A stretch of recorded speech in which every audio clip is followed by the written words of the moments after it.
our top 5 college football teams heading into the season. Yeah, so I introduced this last night as more of a not like who your 5 best are going into this upcoming season with college football being just about a month away, but who are your 5 that you're most excited to watch, right? So I'll kickstart with a couple of them. I think in a roundabout way, first and foremost, I think Clemson is going to be the most exciting team to watch this year. I think they're going to take the biggest step forward. They have a really easy ACC schedule. Their toughest games are going to be on their non-conference.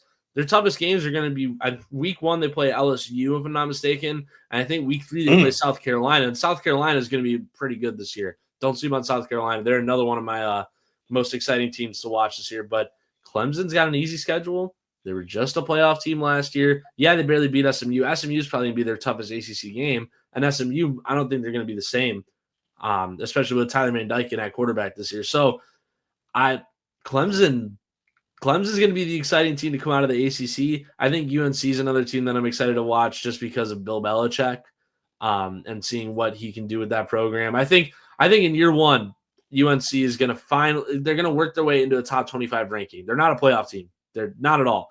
But I think they'll weasel their way into a top 25 ranking, especially if their non-conference schedule. If they go 3-0 non-conference, UNC. I think they'll weasel their way into a top 25 ranking at some point this year. So Clemson, UNC. I like South Carolina. Lenore Sellers he's shown that he's not bought and paid for. He committed to USC, South Carolina. He committed to South Carolina. He said he's staying there. Right? He could have went anywhere else in the country this year and said no thanks. I would like to play my ball at South Carolina. He's one of the best quarterbacks in the country out there. Arch Manning is taking away a lot of the attention, but Lenore Sellers Jr., if you haven't watched any college football this year, watch South Carolina. Georgia Tech is another one that I'm excited to watch. For whatever reason, I watched a lot of ACC ball last year, and I really liked what I saw at Georgia Tech, and I think they're poised to take a step up. And then lastly, Tennessee, but for the wrong reasons. I think Tennessee is set for a setback in a way. Nico Yamaliva, they basically made the first ever college football trade, right? Nico Yamaliva goes to UCLA. Joey Aguilar, who was at App State, then went to UCLA, decides to transfer again to Tennessee, led college football in interceptions, at least top 5 in interceptions last year in college football. So I'm curious to see what Tennessee looks like. I think long term they're a good team, but I don't think they make it back to the playoffs this year. I don't think they do. I think it's going to be an interesting team to watch. Go ahead, Chris. Quick 5. I'll go with Alabama. Ryan Williams will be a lot of fun to watch in his sophomore year. He's still a year younger than everybody. I think that team will bounce back at least a little bit from what they were last year.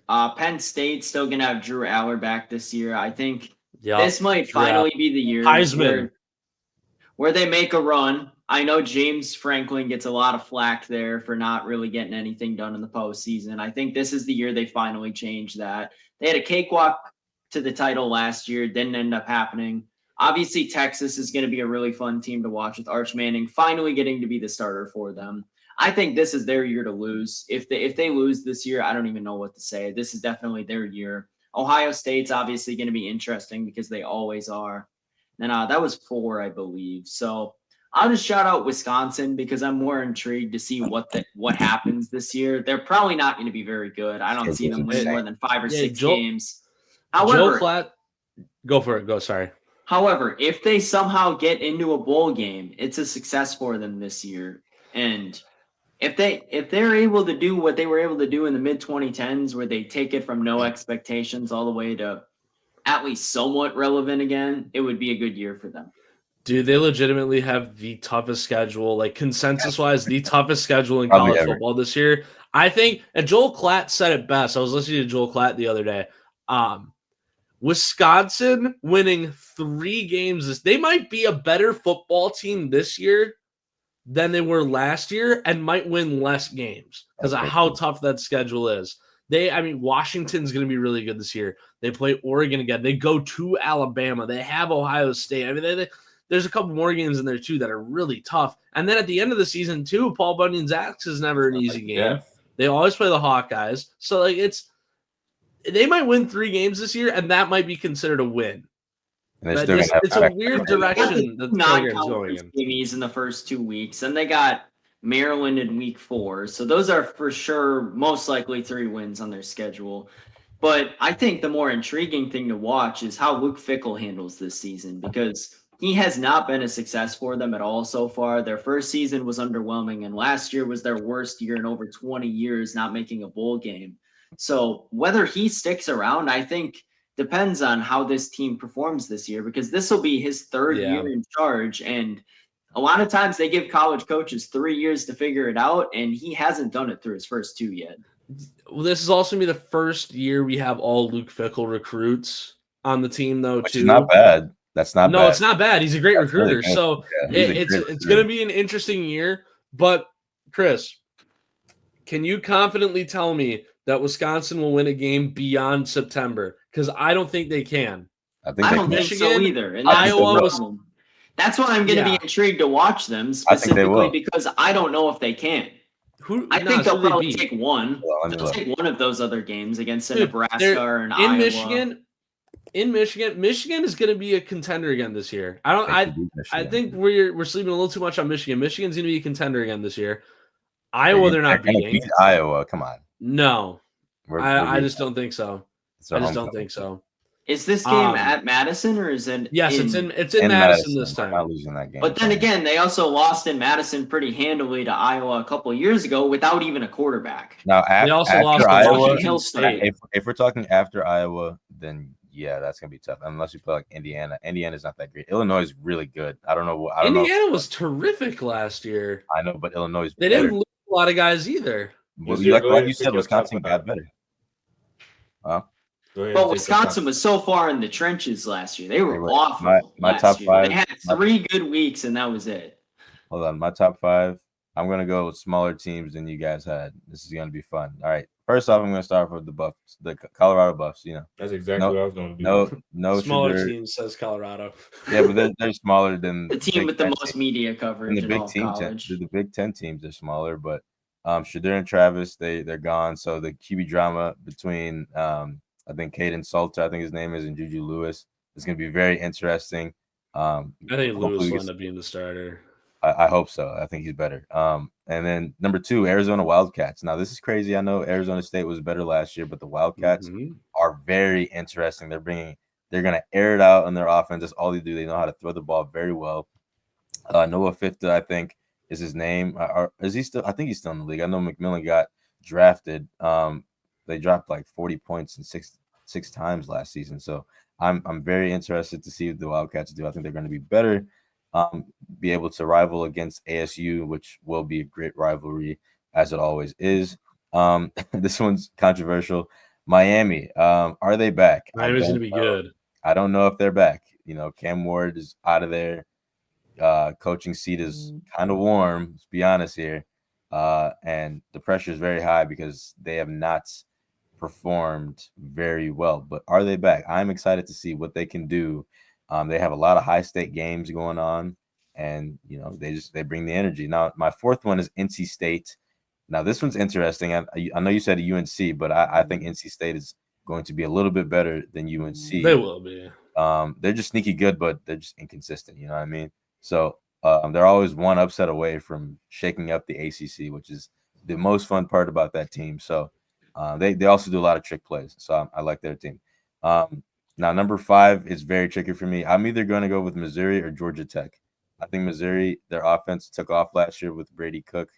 And then Georgia Tech, Haynes King and Buster Faulkner run like a sneaky, crazy, fun spread. They almost upset Georgia last year. Exactly. I think Georgia Tech's really good. I don't know. They were, if you remember, week 0 last year when they were playing in Dublin, they beat up on Florida State big time to kick off their season. Yeah, dude, I really like Haynes King. I really do. He was a transfer from Texas A&M, and he's a really true dual threat because he's not too good at throwing the ball, but man, can he run it? And he reads an offense really good, or reads defenses really good. So I'm not concerned about Haynes King's performance at quarterback. I'm more concerned about his throwing ability because he just doesn't throw the ball too well. but his quarterbacking is great. His quarterback that makes sense to you guys. I know, I understand completely what you mean, but yeah, that Georgia Tech team is either Georgia Tech or Missouri. I don't know how you guys feel about Missouri, but I think they're going to be very sneaky as well. I think playoffs, possibly. Oof, I think they're possibly in the that, playoffs. That'll be tough. I mean, now with the expanded playoff, pretty much. Yeah, that's true. And SEC bias, they love the SEC, so they're going to put in whoever they can get. Missouri was good last year, man, but they weren't good, but they're sneaky good. They played. Jalen, pull up that comment. Pull up that comment. So I know Arch and Texas are going to be awesome. I don't think anyone here disagrees with that. We're talking about the 5 teams we're most excited to watch this year, not our top 5 right now. Because if it was our top 5 right now, we'd all have Texas, Ohio State, Penn State, Oregon, Alabama, Michigan. I mean, we'd have all the same teams. We're talking about our teams, like the 5 teams in no specific order that we are the most excited to watch this year in the season. Yep. So I'm gonna do mine real quick, and then we got to hurry up and get final thoughts. So.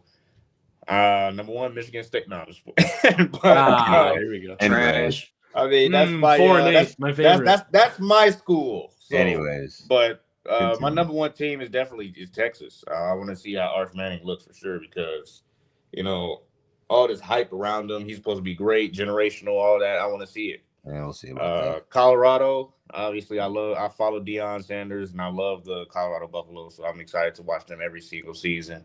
Especially now that they don't have Travis Hunter and Stuart Sanders, I'm ready to see what's the next step. Just out of curiosity, how far is Boulder from Salt Lake? Like, if you wanted to go watch a game, pretty far. About 6 to 7 hours, because Denver's about 6. Damn, that's further than I thought. Well, you got to drive through the Rockies too, so that just adds the time. Like 6, 7. So, my third is Notre Dame. I saw how they got all the way to the college football playoff, and I'm like, okay, well, they're supposed to be good every season, and their running back is coming back this season. So I want to see how are they going to actually win it this year, or are they going to fold? It's so hard because they're not in the conference, because they're an independent team. It's so hard to make the case for them because they can't win a conference championship. Every single game is non-conference, and they don't always schedule the toughest opponents. Like, they're always going to play they always play Louisville every year, which is kind of silly to me. Like, it seems like every single year they're playing the Louisville Cardinals, and it's like same teams every year for Notre every year, which is always a good test for them. What was that? What was that? My third or fourth? That was your third. I think that was your third. So my fourth would be Alabama. I want to see how Ryan Williams look. I'm not talking. I don't really want to watch Ohio State. Me being a Michigan State fan, I'm not, excited about Ohio State. But when they blow everyone out, almost. Yeah, that's what I'm saying. It's like not even fun to watch them, really. And my fifth, I haven't watched too much, but I'm kind of excited. I want to see how BYU looks. That's a good team. Apparently Jake Retzlaff's gone. Tulane now. He's with Tulane. He's gone. So how are they gonna bounce back? They supposed to be one of the favorites to win it when they had them. So win the Big 12. So yeah, and they started 9-0 last year. Yeah, fell off a cliff. They were in playoff conversations up until week 11. So that's going to be, like you said, that's it. I think the quarterback room. What is that quarterback room going to look like going into this year? That's going to be an interesting topic here going forward. And we're talking about how close you are to Boulder. How close are you to Provo? Like, could you sneak down and watch a BYU game? 40 minutes? Yeah. Go watch that. Go watch the BYU Tigers or whatever the logo is. I'm gonna go definitely watch some AJ Bedanza and stuff too. So AJ Bedanza and oh yeah, Bedanza. Yep. So. Yeah, you can celebrate a win with a good old root beer too. So some Utah or a Dr. Pepper.